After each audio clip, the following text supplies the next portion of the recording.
কাজ করে সেও সন্ত্রাসী। হ্যাঁ, ছেলে আর বাপ এক নাও হইতে পারে, দুইজনের দর্শন ধর্ম আলাদা হয়ে যেতে পারে। এটাই দুনিয়ার বাস্তবতা, এটা মেনে নিতে হবে আমাকে। কিন্তু আমি একই বিষয়কে দুইভাবে দেখবো, এটার নাম সুবিচার নয়।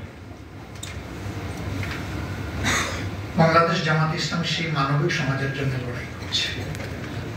আপনি বাহরাইন থেকে দেখছেন, যদি আমাদের কাজের সাথে কথার মিল দেখেন আমরা আপনাদের সহযোগিতা চাই, কিন্তু কাজের সাথে যদি কথার মিল না দেখেন আপনারা আমাদের কাছেও আসবেন, আমাদের কাছেও আপনারা আসবেন না যদি বড় মিল দেখেন।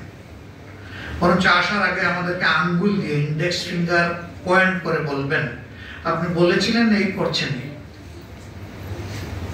এই সহযোগিতা আপনাদের কাছ থেকে আমরা চাই।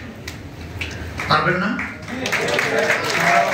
আমরা যদি ভুল করি চোখে চোখ রেখে বলবেন না, আমাদেরকে বলে দিবেন। অন্য কেউ এলাও করুক না করুক, আমরা এলাও না, আমরা ওয়েলকাম করে গেলাম, আমরা অভিনন্দন জানাবো।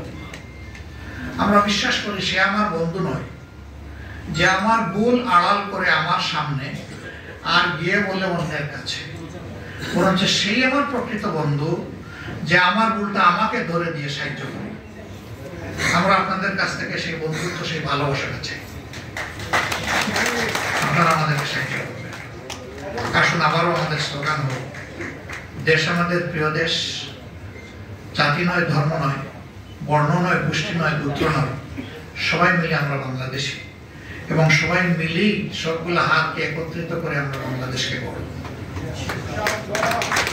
এখানে পলিট্রোক্রেসি নয়, এখানে মেরিট্রোক্রেসি ফাংশন যেন করে। এই স্লোগান অনেকেই অতীতে দিয়েছেন, কিন্তু না, মেধাবীদের সংকুলান করে দেব দিয়েছেন নিজের দলের মেধাবীদেরকে, বাকিরা আর কেউ মেধাবী না। এখানে দল ধর্মের ঊর্ধ্বে উঠে মেধাও যেন ইনসাফের ভিত্তিতে নির্ধারিত হয়, যেটা অনেকে আফসোস করে গেছেন। কোনো আমলে ডিসক্রিমিনেশন হোক, এটা আমরা চাই না। আমরা চাই যে ডিসপেরিটির এগেইনস্ট পেরিটিটা এস্টাবলিশ হোক।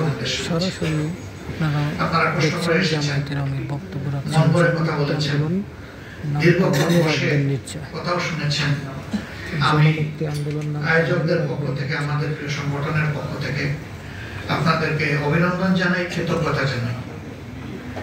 ভবিষ্যতে যেন আপনাদের ডাকে আমি সাড়া দিতে পারি, আমার দল সাড়া দিতে পারে, এবং আমাদের পাশেও যেন ন্যায্য কাজে আপনারা দাঁড়াতে পারেন, সেই আশাবাদ ব্যক্ত করে আমার